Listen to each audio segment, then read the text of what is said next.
지난밤에 여러 소요가 있었는데 그 미국과 이란 사이에 오간 말과는 다르게 시장은 또 반응이 괜찮더라고요. 잘 오르고 있습니다. 그래서 네.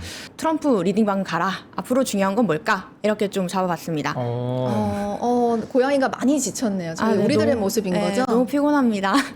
오실 때마다 한 장씩 사실 제작해가지고 지금 밀고 계시거든요. 아, 저희 만드시는 거예요, 직접? 제 AI 비서와. 아, 그러시구나. 네, 그러니까 만평 같은 건데요. 오늘 네. 이제 김재희 시향이 만평 이제 그림으로 한 장 요약을 해봤고요. 네. 그래서 지금 투자자분들이 많이 피로해 있다. 더 이상 이런 전쟁 이슈에 휘말리지 않고 좀 내재적인 가치를 봐야 될 때가 아닌가. 이제 우리가 정말 시장에 영향을 주는 거시적인 요인들을 먼저 좀 분석해 봐야 될 때가 아닌가라고 좀 잡아봤고요. 하지만 이란 이슈가 중요하기 때문에 이란 이슈는 봐야 됩니다. 우선 시장 보시면 네. 굉장히 좋았어요. 여기 보시죠. 조금 올라온 겁니다. 이게 이 빨간색이 올라왔다는 표시고요. 네. 네, 지금 71,000달러 가격 기록하고 있죠.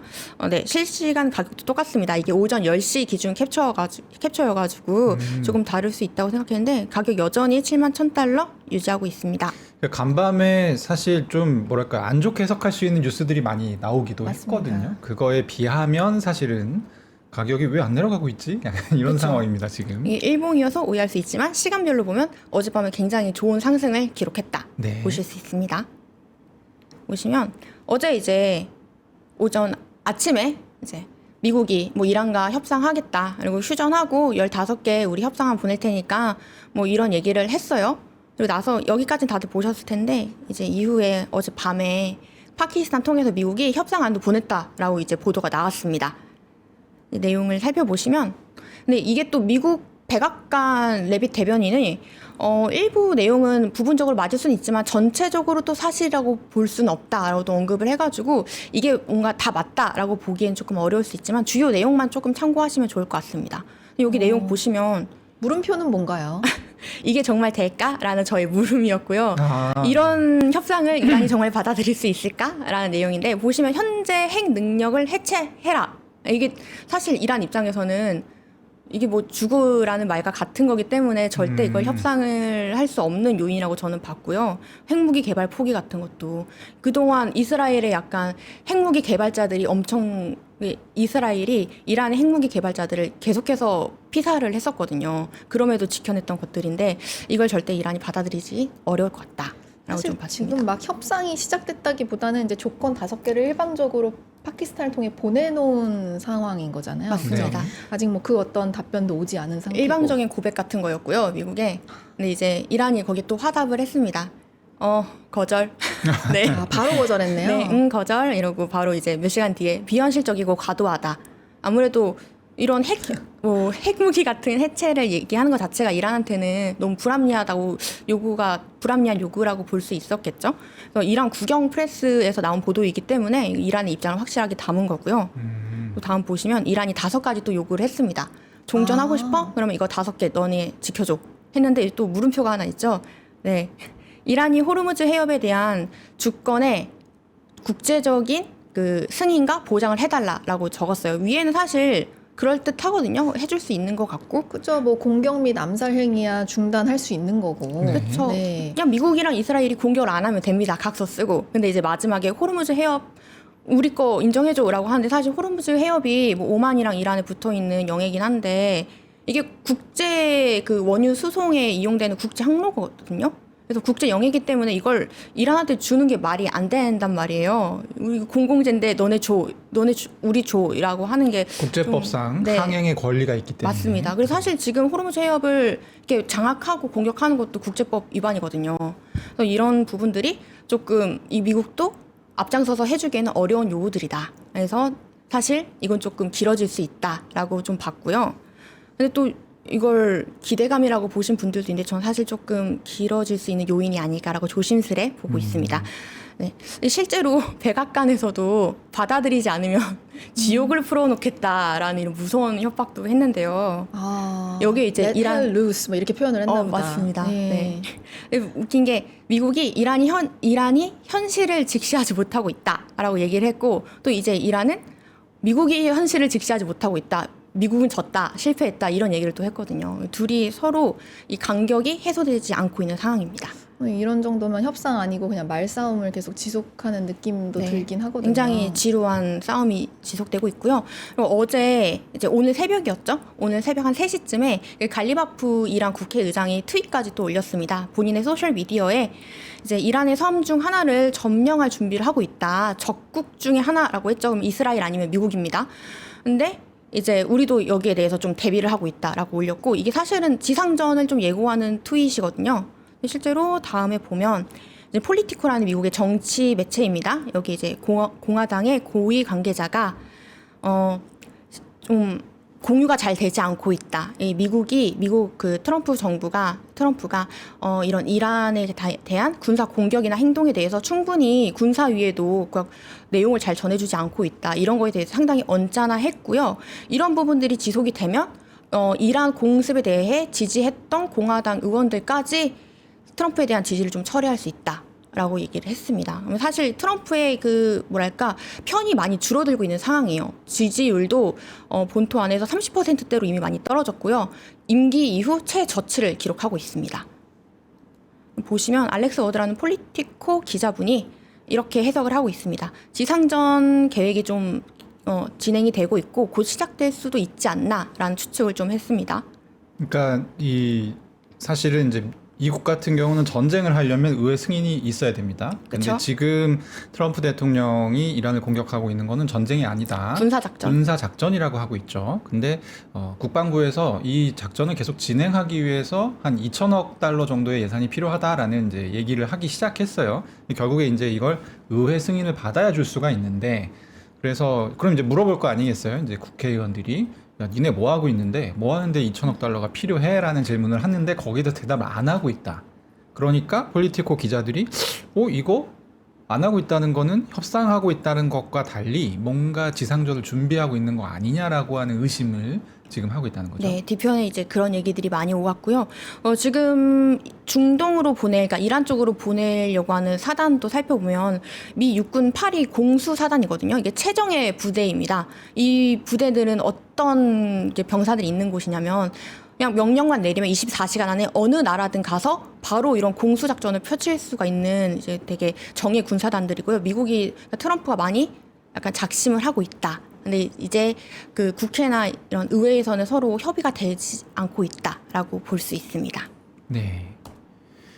그래서 원래 타임라인을 4에서 6주 정도로 잡았었죠. 네, 유지는 하되 이제 방중 일정도 좀 미뤘습니다. 원래 이달 말에 가기로 했는데 이란 작전이 지금 너무 중요하다 보니까 사실 최고 군수 지도자잖아요. 그러니까 트럼프가 지금 이동을 할 수 없으니 방중 일정도 다 밀어놓고 이걸 살펴보시면 6주 이후의 일정이거든요. 그러니까 트럼프는 어쨌든 남은 2주 안에, 그러니까 남은 4월 안에 어쨌든 최대한 이걸 다 끝내놓고 방중할 준비를 하겠다. 뭐 이런 얘기를 한다고 볼 수 있습니다.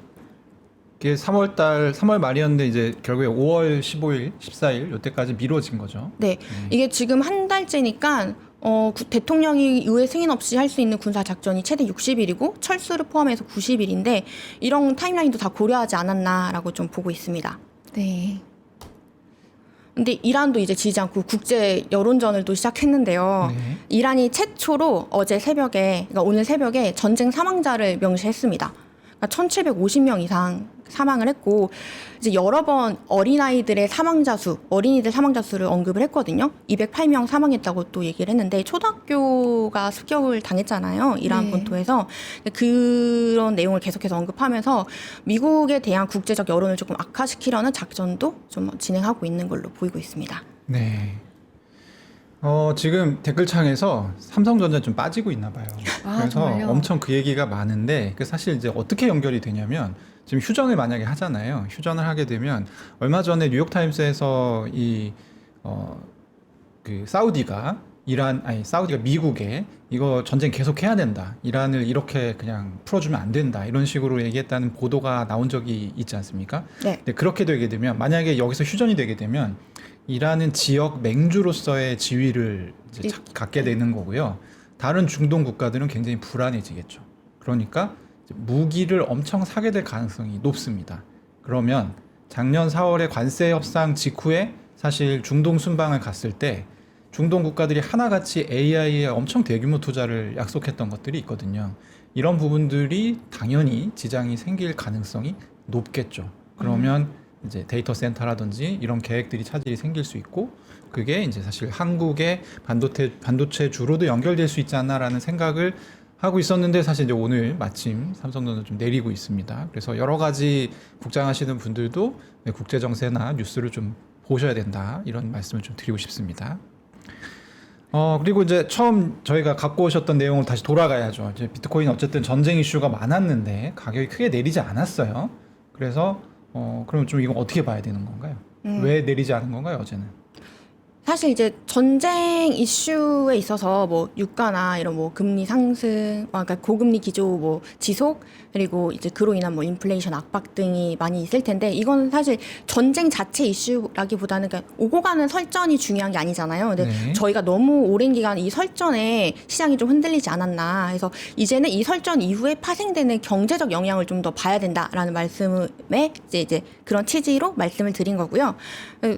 시장이 그러니까 본질에 좀 집중하기 시작했다. 맞습니다. 네. 그래서 지난 몇 년 동안 세 차례의 전쟁들을 좀 보면서 실제로 디지털 자산 시장이 어떻게 반응을 했고 또 어떻게 이어져 왔는지를 좀 보면서 결국 우리가 뭘 봐야 될지 내재적 좀 이슈를 좀 살펴보면 좋지 않을까라는 내용이었고요.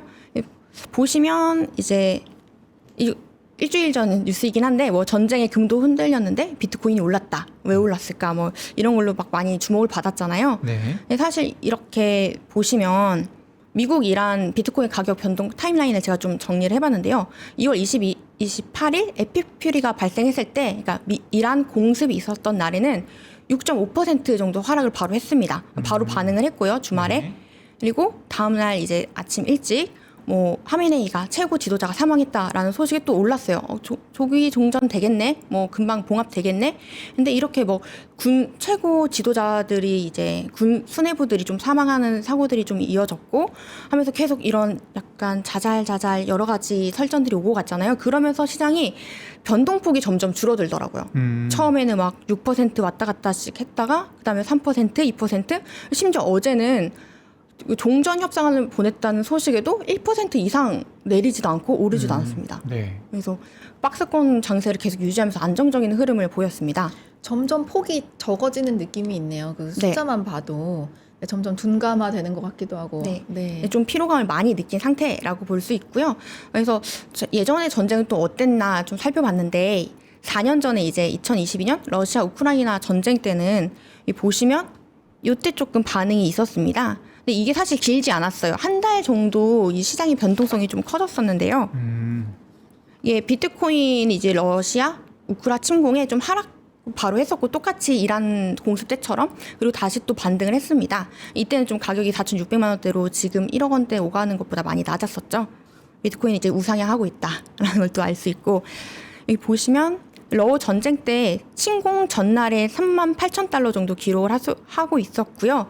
침공 당일에는 37,000달러에서 공습 소식이 전해지면서 34,000달러로 내려갔었고 그리고 이후에 다시 나흘 만에 반등을 하면서 25%가량 많이 올랐습니다. 그런데 네. 사실 그 이후에는 이런 전쟁 소식보다는 전쟁 이후에 어떤 경제적 요인들이 나왔는가에 좀 집중을 했었고요. 그래서 러시아가 이제 제재로 미국과 이제 나토 국가들의 제재로 스위프트에서 배제가 되면서 이걸 좀 우회하기 위해서 이제 좀 제재 회피 수단으로 비트코인을 좀 매집을 하고 이걸로 많이 거래를 했었고요.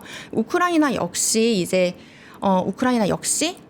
기금 모금 같은 거 구호 자금을 비트코인으로 받으면서 이 부분을 많이 좀 상승해서 비트코인이 주목받고 있었습니다. 근데 결국 이후에 여기 앞에 좀 돌아가서 보시면 많이 꺼졌었는데 이게 전쟁 이슈로 꺼진 건 절대 아니고 사실 러시아 우크라이나 전쟁 아직 지속 중이잖아요. 근데 그런 요인이 아닌 이제 스테이블 코인 이제 테라 아시죠? UST 이 테라가 좀 가격이 급격하게 빠지고 그 이후에 FTX가 이제 파산을 하면서 이런 요인들이 시장을 좀 끌어내리는 이슈가 됐었습니다. 어쨌든 내부적인 요인들이 훨씬 더 크게 작용을 하게 되네요. 네, 맞습니다. 그리고 그 이듬해에 또 이스라엘 하마스 분쟁도 있었는데요. 이스라엘 하마스 분쟁은 미국이 거의 개입하지 않은 분쟁이었고 그냥 거의 그냥 중재자 역할에 그쳤었고 국제적인 관심도도 굉장히 이게 높진 않았기 때문에 상대적으로 비트코인이나 디지털 자산, 그러니까 금융시장에 미친 영향도 굉장히 적었습니다. 오히려 2003년 9월, 그러니까 10월 7일 이후에 어떤 이슈들이 더 주목을 받았냐면 현물 ETF에 대한 기대감이 훨씬 많았기 때문에 이런 내부적 요인으로 시장은 계속 올랐었고요. 다음 보시면 작년에 있었던 인도 파키스탄 분쟁은 사실 거의 이런 게 있었나 싶을 정도로 모르게 지나간 이슈였습니다. 그러니까 이런 전쟁 이슈는 사실 그렇게 큰 영향을 주지 않는다라는 게 언론들의 분석이었습니다.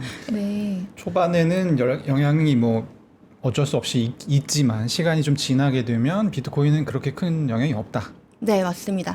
네. 뭐 지정학적 이슈는 아주 단기적으로 있는 거고 결국에는 이게 어떤 식으로 경제에 영향을 미치고 디지털 자산 시장에 어떤 영향을 주는가 이거에 좀 집중을 해야 된다는 이유인 건데요. 그래프만 봐도 뭔가 그 영향을 받는 그 기간도 굉장히 짧네요. 네. 한 달 이내인 것 같아요. 맞습니다. 길어야 진짜 한 2주, 3주 이 정도고, 2주도 안 되고요. 이란이랑 미국 이번 사태는 사실 미국이 너무 직접적으로 개입을 했고, 미국이 이제 디지털 자산 시장에서 비트코인을 굉장히 많이 가지고 있기 때문에 디지털 자산 시장도 여기에 좀 더 주목을 했던 건데, 사실 어느 정도 좀 이슈는 많이 소화가 됐다고 보고 있고, 여러 이제 전문가분들이나 경제 매체에서도 이제 중동 전쟁보다는 이제 이후에 어떤 방향으로 갈지 보는 게 중요하다. 뭐 금리나 이런 원유 가격에 좀 더 집중을 하자. 이런 얘기들이 좀 많았습니다. 아까도 잠깐 설명 주셨는데 전쟁 직후에 어떤 부분들이 좀 거쳐지면 그 다음에 경제에 미치는 영향에 따라서 비트코인 가격이 올라가기도 하고 또 내려가기도 하고 이랬던 적이 많았다라는 설명 주셨거든요. 그렇다면 지금 이란 미국 전쟁 때는 어떤 경제적 영향들이 조금 예상이 되고 있나요? 아무래도 이제 전쟁 이후에 물가가 많이 오르지 않을까. 왜냐면 이게 중동 리스크잖아요. 그러니까 네. 사실 리스크가 현실화된 건데 그럼 바로 또 원유 가격이 오르기 때문에 미국에서도 이미 기름값이 많이 올라서 트럼프 지지율이 떨어진 데 한몫을 했고요. 사실 미국은 기름값이 오르면 사람들이 살 수가 없는 나라잖아요. 차로 다들 이동을 하니까 이게 되게 미국 정치에 엄청나게 변수로 작용할 수 있기 때문에 곧 앞두고 있는 이제 중간 선거 때 트럼프의 공화당의 이제 다수 장악이 어려워지지 않을까라는 여론들이 굉장히 많아지고 있습니다. 그렇게 되면 사실 이게 정권 교체가 될 수밖에 없고 트럼프는 임기의 반을 레임덕으로 지낼 수밖에 없는 거거든요. 네. 특히 트럼프 정권이 이제 공화당 인사를 중심으로 금리 인하나 이제 또 디지털 자산 정책을 우호적으로 추진하는 것들이 많았기 때문에 이런 부분들, 정책적인 부분들에 좀 더 집중을 해야 되는 게 맞다고 보고 있습니다. 그러면은 이게 이제 물가가 올라가면은 이제 금리를 또 이제 중앙은행 같은 경우는 금리 인상을 할 수밖에 없는 것이고 최근에 유럽에서는 굉장히 강력하게 그런 기조들이 나오고 있고요. 연준에서도 지금 몇몇 인사들이 얘기를 하고 있습니다. 그러면은 조금 앞으로는 비트코인 가격이 떨어진다라고 보고 거기에 대응하는 쪽으로 가야 되는 건가요? 뭐 어떻게 되는 건가요? 사실 이 연준 의장인 제롬 파월의 그 FOMC 이제 기자회견 발언을 다시 좀 살펴보면 좋긴 한데요. 네. 장표에 포함 못했지만 제롬 파월 의장조차도 이번 이란 전쟁으로 인해서 금리 기조가 어떻게 갈지 사실 잘 모르겠다. 이런 식으로 발언을 했습니다. 네. 전쟁의 여파가 생각보다 클 수도 있고 또 생각보다 작을 수도 있다. 이런 식으로 얘기를 했었거든요. 그래서 사실 금리는 전쟁이 금리에 어떤 영향을 미칠지 연준 의장도 되게 보수적으로 발언을 했지만 사실 전쟁 이전부터 물가가 오르고 있다라는 시그널은 나왔거든요. 어제 이제 밤에 발표된 이제 미국 수입 물가 지수를 보시면 전월 대비 1.3% 상승했습니다. 이게 2월치인데 전쟁은 2월 말부터 일어났기 때문에 네. 이미 약간 물가 상승의 조짐이 보였고 저희가 저번에 PCI 지수도 시장의 예상치를 웃돌았었잖아요. 네. 이런 점들이 앞으로 좀 금리 인상 기조에 좀 더 영향을 주지 않을까. 그래서 금리 인하 전망을 점점 쇠퇴하고 있는 상황이긴 합니다. 자, 그런데 사실 이제 시장이 굉장히 혼란스러운 이유가 이런 전망이 지배적인 것 같아요. 제일.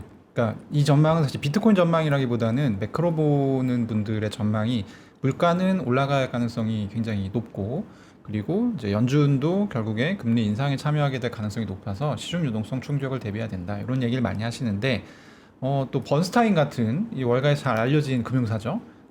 비트코인은 올라갈 거다라는 또 얘기를 했어요. 네, 이거 되게 중요한데요.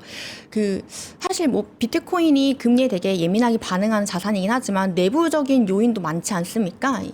이 보시면 월가의 대형 투자은행이죠. 번스타인이 이 전쟁 통해 새롭게 상승 전망을 냈습니다. 네. 지난 이제 24일에 낸 건데요. 이때 막 트럼프가 뭐 공격 5일 뒤로 연기하겠다 뭐다 이렇게 얘기를 하면서 좀 묻힌 이슈였어요. 네. 이때 번스타인이 비트코인 예상 가격을 15만 달러로 제시했습니다. 지금 가격보다 2배 이상 높은 거죠. 상당히 높은 수치인데요. 여기에 대한 이유를 3가지 정도로 정리를 해볼 수 있는데 우선 이제 스트래티지에 대한 평가를 되게 긍정적으로 줬습니다. 스트래티지가 지금 영구 우선주나 보통주를 매각을 해서 그러니까 발행을 해서 비트코인을 매집하는 DAT 전략을 계속 진행하고 있는데 이 부분이 상당히 탄력적이고 유동적이면서 좀 검증된 재무제표를 가지고 있어서 간접 투자하는 데 아주 제격이다라는 평가를 해줬고요. 이따 또 자세하게 말씀드릴 거긴 한데 또 이제 비트코인 자체가 전쟁 상황 속인데 25%나 상승을 했다. 그렇다면 이 자산의 자체적인 매력도로 그러니까 역할을 찾아서 매력도를 높인 거다라고 본 거예요. 그래서 사실 우리가 다 알고 있고 예측할 수 있는 내용들이긴 한데 이런 전쟁 상황 중에 대형 투자은행이 이런 전망을 냈다는 것 자체가 되게 의미가 있다고 저는 봤고요. 그리고 마지막으로 기관 수요가 여전히 주요 동력으로 작용하고 있고 그렇기 때문에 이 하방을 계속해서 이제 다져주고 있다라고 본 겁니다. 충분히 내릴 수 있는 상황에서도 기관 자금이 꾸준히 대량으로 매입이 되면서 비트코인이 많이 내리지 않고 오히려 떨어질 수 있는 상황에서도 손바꿈이 거의 일어나지 않는 기관들이 단단하게 바닥을 받쳐주고 있기 때문에 비트코인 가격이 급락의 좀 가능성이 낮아지고 있다라고 본 거죠. 번스타인이 거의 15만 달러 보고 있다고 네. 그렇게 얘기를 했더라고요. 사실 저도 이제 이걸 계속 체크를 하는데 월가에서 나온 전망 중에는 좀 높은 편입니다. 최근에 이제 스탠다드 차트드 같은 경우는 10만 달러까지 내렸었고, 네, 2월에 그런 전망을 냈죠. 2월 초에. 네, 내린 이유가 사실 지금 번스타인이랑 정반대예요. 뭐라고 했죠? 지금 번스타인 같은 경우는 스트래티지가 영구 우선주, 지금 STRC 잘 팔리고 있고 또 좀 있으면은 이제 STRK라고 하는 배당주도 스트라이크. 네. 출시를 할 거기 때문에 돈이 여기서 이제 매수세가 좀 들어갈 거다라고 보고 있는 거고, 스탠다드 차타드 같은 경우는 그 반대 부분을 본 거죠. 스트래티지로 들어오는 돈이 줄어들었기 때문에 가격이 10만 달러 정도가 적당하다. 이런 이제 입장인데, 그러니까 지금 근거가 지금 엇갈리고 있는 겁니다. 한쪽은 맞습니다. 돈이 더 들어올 거라고 보고 있고, 2월 달에 전망을 내놨던 이제 스탠다드 차타드 같은 경우는 올해는 좀 덜 들어올 거다. 이렇게 보고 있는 거죠. 네, 또 이제 놀랍게도 스트래티지가 대형 매수를 한 지 얼마 안 돼서 영구 우선주를 대량으로 발행할 수 있는 네. 그런 신청서를 제출을 했거든요. 이 화면을 보시면 스트래티지가 지난 23일에 이제 SEC에 공시를 통해 가지고 이런 계획을 발표를 했는데요. 이제 보통주를 210억 달러 이제 발행할 수 있고 영구 우선주인 스트레치 이 STRC를 210억 달러까지 이제 발행할 수 있도록 하는 걸 내용을 밝혔는데 210억 달러면 31조 원이 넘는 금액이거든요. 이런 금액들을 다 모집을 해서 결국엔 비트코인을 사겠다는 전략인 건데 물론 예전에도 이제 15억 달러의 이제 영구 우선주를 발행했을 때도 이걸 다 한 건 아니고 이런 식으로 한도를 늘린 다음에 필요할 때마다 이걸 판매를 해가지고 발행을 해서 이 돈으로 비트코인을 사겠다는 전략입니다. 그래서 상당히 스트래티지가 공격적으로 DAT를 이어가겠다는 이제 계획을 발표한 거라고 볼 수 있습니다. 지치지 않네요. 지치지 않아요. 네, 계속 오렌지 네. 점을 찍겠다는 마이클 세일러의 의지로 좀 보여졌고요.